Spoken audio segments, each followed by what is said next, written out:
कोविड-19 का रहस्य एक दिव्यदर्शी की नजर से। हेलो पत्रिका के मई 2020 अंक के मुख्य लेख में सदगुरु का एक इंटरव्यू छपा है जो हाल में चल रही कोरोना महामारी के बारे में उनके नजरिए को समझाता है और हमसे आग्रह करता है कि हम सोचें कि लगातार आ रही चुनौतियों का सामना करने के लिए हमें अपने जीवन और समाज को कैसे तैयार करना चाहिए। पहला प्रश्न, गुरुजी, आध्यात्मिक नजरिए से क्या आपको ऐसा लगता है कि इस महामारी ने मनुष्यों और उनके इकोसिस्टम को अकेले रहने और दूसरों के साथ रहने के नए तरीकों को खोजना सिखाया है? सदगुरु कहते हैं, अभी तो जानवर एक दूसरे से ये कह रहे हैं, आओ हम सब इस धरती को फिर से बढ़िया बनाएं। मुंबई के रास्तों पर मोर नाच रहे हैं। पंजाब से पिछले 20 सालों में पहली बार हिमालय की बर्फीली चोटियां दिख रही है क्योंकि धुएं वाला कोहरा छट गया है। बहुत लंबे समय से हम इस धरती को दूषित करते चले आ रहे हैं और धीरे धीरे हमने इसमें से जीवन को निकाल कर बाहर किया है। धरती का हर जीव इस मनुष्य रूपी वायरस से घबराया हुआ है। मनुष्यों को हर साल 3 सप्ताह के लिए सब कुछ बंद करके बैठना चाहिए। दूषित करने वाली तकनीकों से छुट्टी लेनी चाहिए। सब मशीनें बंद कर देनी चाहिए। इस छुट्टी का उपयोग उन्हें अपने अंदर की ओर मुड़ने के लिए करना चाहिए। अगर हर कोई इस समय का उपयोग अपने आप को शारीरिक और मानसिक रूप से और ऊर्जा के हिसाब से भी उन्नत करने में लगाए तो हम सब एक अद्भुत दुनिया में रह पाएंगे। इस विषाणु ने लोगों के दिलो दिमाग में ये बात धीरे धीरे साफ कर दी है कि हम अमर नहीं हैं।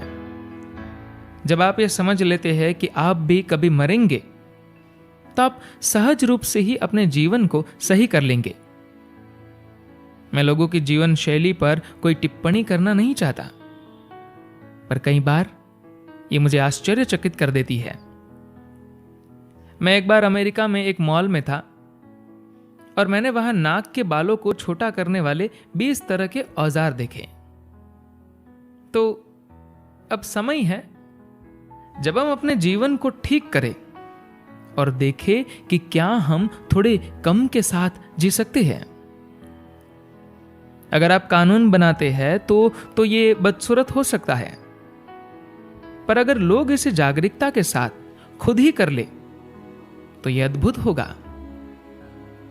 दूसरा सवाल, अगर आपको कुछ लाइनें लिखनी हो कि कैसे यह वायरस हमें स्वयं को फिर से खोजने के लिए कह रहा है, हमारी मानसिकता से लेकर हमारी वास्तविकता को फिर से नए ढंग से बनाने तक, तो यह वायरस किस तरह से अपनी बात कहेगा? सदगुरु कहते हैं, वास्तव में तो वायरस तो यही चाहेगा कि आप कुछ भी नया न सीखें। वो नहीं चाहेगा कि आप उसे मारने वाली कोई दवाई बनाएं।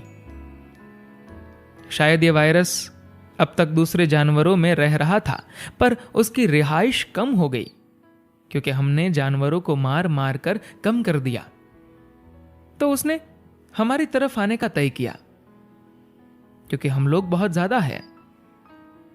उसका उद्देश्य आपको मारना नहीं है, पर रहने के लिए एक नया घर खोजना है।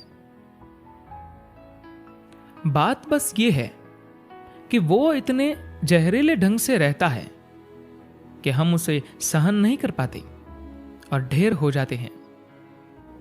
पर वैज्ञानिकों का अनुमान है कि कुछ ही दिनों में यह वायरस अपने आप को एक नए कमजोर रूप में बदल लेगा जिससे ये हमारे शरीरों में आराम से रह सके। तो इस वायरस को आपको कुछ भी सिखाने में कोई रुचि नहीं है, पर यह परिस्थिति लोगों को इस बारे में जागरूक कर रही है कि वे यहां थोड़े समय के लिए ही है। जिस मिट्टी पर आप चलते हैं वो भी आपके लिए एक कीमती शरीर है। अगर अपने जीवन के हर पल में हम इस बात को समझ ले तो हम इस धरती पर ज्यादा कोमलता के साथ चलेंगे। तीसरा सवाल, हमारे भारतीय समाज में संकट के समय में हम कैसे भी हो पर एकजुट हो जाते हैं। युवा पीढ़ी के लोग बाहर जाकर किराने का सामान लाने के लिए लाइन में लग जाते हैं और अपने बड़े हुए परिवारों के दूसरे लोगों का भी ख्याल रखते हैं। पश्चिम में जहां अकेलापन ज्यादा है, ये देखा गया है कि बुजुर्गों का ध्यान रखने वाली व्यवस्थाएं ज्यादा नहीं हैं। मेरे एक डिप्लोमेट मित्र ने बताया कि वहां पर बूढ़े लोग जो अकेले रहते हैं इस तरह की महामारी के लिए अपने आप को तैयार नहीं कर सके। तो क्या आपको लगता है कि अब पश्चिम को ये समझ में आएगा कि लोगों की अकेले रहने की आदत कुछ स्तरों पर और कुछ परिस्थितियों में सही नहीं बैठती? सद्गुरु कहते हैं, अब आप ये कल्पना मत कीजिए कि सभी युवा भारतीय लड़के या लड़कियां आपके लिए किराना आदि चीजें लाने के लिए तैयार हो जाएंगे। जो ये कर रहे हैं वो इसलिए क्योंकि उनकी आर्थिक मजबूरियां है। 2 या 3 पीढ़ी पहले एक परिवार का मतलब था पति पत्नी, बच्चे, भाई भाभी, उनके बच्चे, बहनें, चाचा चाची, माता पिता, दादा दादी और भी लोग। एक परिवार में 300-400 लोग हो सकते थे। इसका एक महत्वपूर्ण पहलू था परिवार की आर्थिक एकता।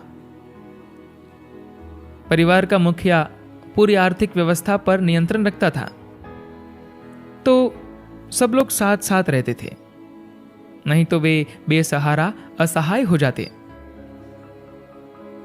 आजकल हर कोई बाहर जा सकता है, घर पर बैठे बैठे भी काम कर सकता है और पैसे कमा सकता है। अब कोई पैसे के लिए एक दूसरे पर निर्भर नहीं है। अब ये बात सिर्फ पश्चिम में ही नहीं है, भारत में भी जैसे जैसे ज्यादा आर्थिक खुशहाली आ रही है, लोग अकेले रहना ज्यादा पसंद करेंगे क्योंकि वे किसी को सहन नहीं कर सकते। अब परिवार का मतलब है बस पति, पत्नी और बच्चे। अगर माता पिता बहुत बीमार हैं, तो वे कभी कभी आपके साथ रह सकते हैं।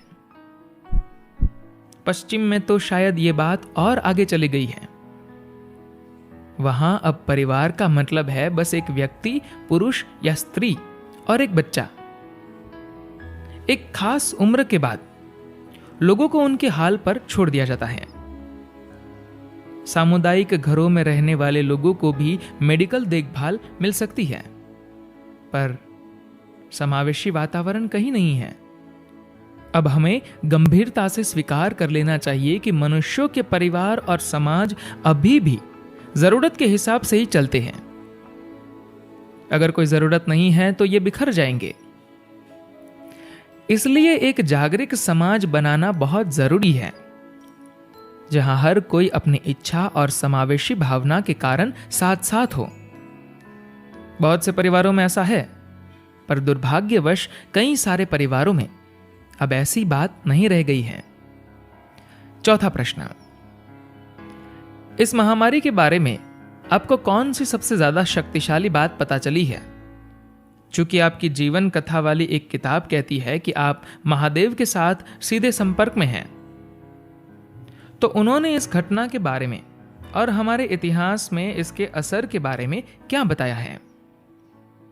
सद्गुरु कहते हैं, वह किताब एक जीवन कथा है, कोई आत्मकथा नहीं है, तो दोष मुझे मत दीजिए। आप जिन्हें शिव कहते हैं, उनके लिए उनकी प्रकृति के हिसाब से विषाणु सही है। उन्हें विषाणु के साथ कोई समस्या नहीं है। जब तक विषाणु ताकत के साथ नाच रहा है, अपना काम कर रहा है, वे कहेंगे मेरा आशीर्वाद तुम्हारे साथ है। आपको यह समझना होगा कि यह विषाणु भी जीवन है और अभी इसने अपने आप को बहुत होशियारी के साथ काम में लगाया हुआ है। उसने पहले ही अपने आप को 10 अलग अलग रूपों में बांट लिया है। आप अगर कोई टीका बना भी लेंगे तो भी ये उनमें से एक को ही मार पाएगा। तो जब ये इतना होशियार है तो मुझे लगता है कि शिव उसे आशीर्वाद ही देंगे। वे पशुपति है, हर प्रकार के जीवन के मालिक। सिर्फ इसलिए कि विषाणु छोटा है और आप बड़े हैं। वे आप में और विषाणु में कोई भेद नहीं करेंगे। ये ठीक नहीं होगा।